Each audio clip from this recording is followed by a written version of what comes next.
Hello everyone. So in this video I'll be showing you how you could create your own merchant. So let's say you're currently in the PIM and you'd like to create a new merchant. So all what you have to do is that you click on the 6 dots right here, and from there you go to data intelligence or item DI,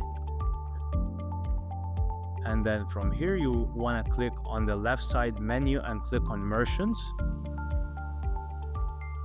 Once you're in the merchants, you want to go to the top right corner of the screen. You'll see a button that will say new merchant.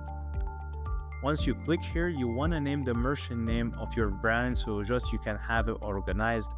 Let's say you have a brand that's the name of Coco Fashion, for example. So you could put that name right here in the merchant name, and then for the status you want to keep it enabled. Once it's enabled, then the data from this merchant will be able to be synced with all the other apps.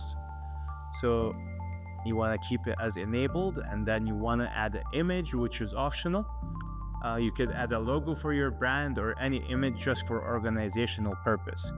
Once you're done, you want to click add right here, and then once you add it, then your merchant will show on this page. Once the merchant is added, then all the products, all the data under this merchant will be only independent inside of this merchant. So let's say you create new products, or let's say you have new orders in the merchant.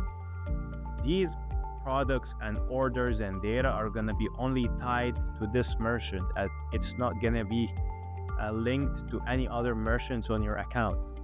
So with that being said, this is how you add a new merchant into your account.